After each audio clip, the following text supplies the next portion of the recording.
So metabolism of amino acid. Metabolism, it means catabolism and anabolism. First, amino acid catabolism generally accounts for about 10 to 15% of metabolic energy production. There are three circumstances where amino acid will undergo oxidative degradation. It means catabolism.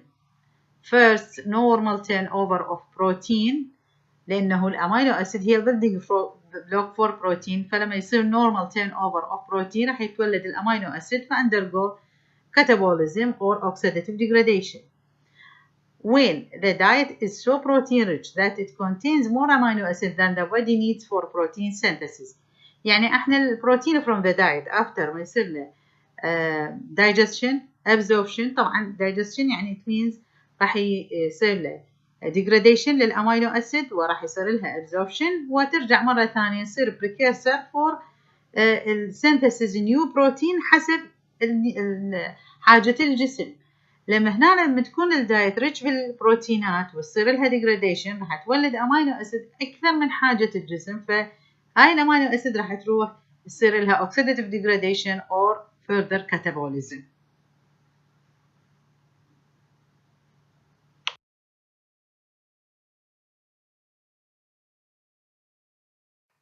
Number 3, during starvation or uncontrolled diabetes, glucose is unavailable and so the amino acid are broken down instead.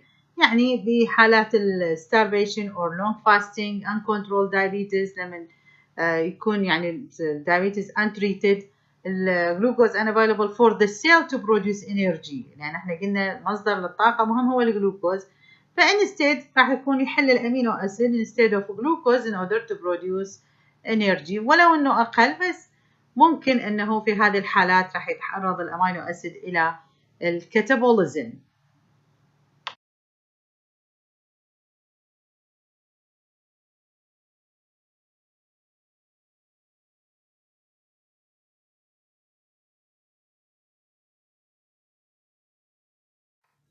Now we will explain the digestion and absorption. Digestive events are triggered of the hormone gastrin release when food enters the stomach. Low pH activates digestive enzyme, for example pepsin, resulting amino acids are absorbed by the intestinal mucosa, enter the capillaries, travel to the liver. يعني digestion events تبدي طبعا بتأثير الجاسترين لما يبدي الفود enter the stomach، لما الدايت مالتنا rich بالبروتين فأكيد low pH راح يسوي activation للdigestive enzyme البروتيسز enzyme، وواحدة من عندهم هو البيبسين، راح يحوله من البيبسينوجين إلى بيبسين in order to start للdigestion of protein. result in النواتج هذا digestion هي amino acid اللي راح يصير لها absorption from the intestinal mucosa وتدخل إلى الكابيلاريز يعني travel إلى الليفر عن طريق البلد.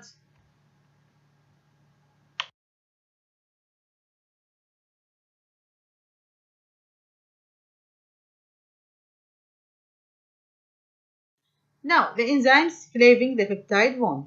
What means يعني digest the protein، لأنه البروتينات عبارة عن amino acid linked together by peptide bond. Direction is synthesis of a protein from N to the C. It means يبدي بأمينو جروب وينتهي بكربوكسيل، هذا اللي أخذناه بالترانسليشن بالكورس الأول. So the enzymes either endopeptidase يعني ASE والS الأخرى هذه جمع، يعني عندي أكثر من endopeptidase enzyme واحد. Hydrolyze the peptide bond inside a chain يعني internally ما راح يكون لا بجهة الأمينو جروب يسوي لي ريليز للامينو اسيد ولا يروح على السي تيرمينال ويحرر امينو اسيد، لا هذا راح يشتغل internal peptide inside.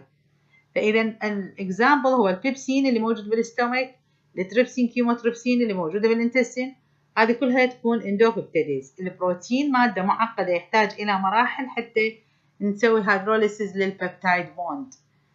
اكسوبيبتيديز بنفس الوقت راح تشتغل انزيمات على سبليتس يعني تكسر أو تكسر البيبتايد بوند اللي موجودة at the end of molecule. أما أمينوبيبتيديز فمعناها راح تحرر الأمينو أسيد بالبروتين من جهة الانترمينال أو الكاربوكسي بيبتيديزز يعني راح تحرر الأمينو أسيد من جهة السي تيرمينال. راح يستمر degradation of the البوليبيبتايد molecule. قلنا هي تختلف صح بأحجام حسب العدد الأمينو أسيد، بس تظل يصير لها digestion or degradation إلى أن توصل إلى dipeptide. dipeptide يعني 2 amino acid linked by peptide bond. فالإنزيم راح يجي يكسر حتى يحرر لي هذا من الاثنين امينو اسيد، اسميه دايبيبتيديز، حتى اكمل كل عملية الدايجستشن or degradation of protein.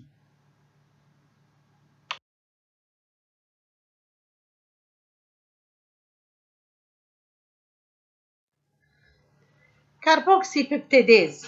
لو ننتبه إلى هذا السلايد، هذه مجموعة، هذا بروتين عبارة عن مجموعة من الأمينو أسيد linked together by peptide bond إلى N terminal وإلى C terminal. فهسه إذا هو كاربوكسي بيبتيديز يعني راح يشتغل على جهة السي تيرمينال. which amino acid بالسي تيرمينال هو سيرين. إذا لما يجي يسوي هيدروليسيس أو يسوي سبليت للبيبتايد بوند يعني راح يجي يحررها من جهة السي تيرمينال.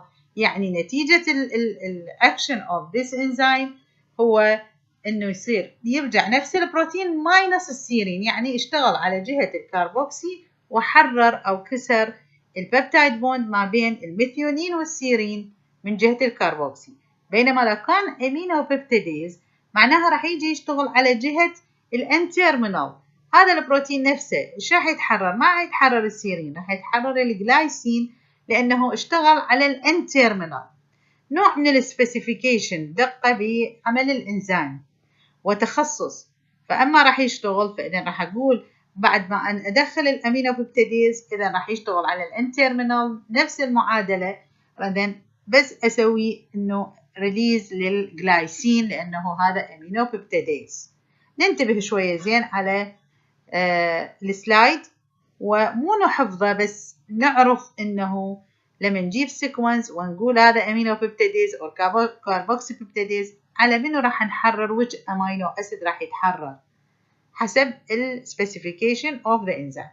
دايبيبتيديز شوف هنا بالنتيجة بقى عندي الألانين والجلايسين، فايش راح يجي يكسر البيبتايد بوند هذه ويحرر لي الجلايسين زائدا الألانين. نفس الشيء الاندوبيبتيديز، بس اندوبيبتيديز ممكن أن يشتغل بالوسط ما بين مثلا اللايسين والأسبارتيك أسيد or like this، يعني لا راح يشتغل على الN ولا على الC وإنما بالوسط.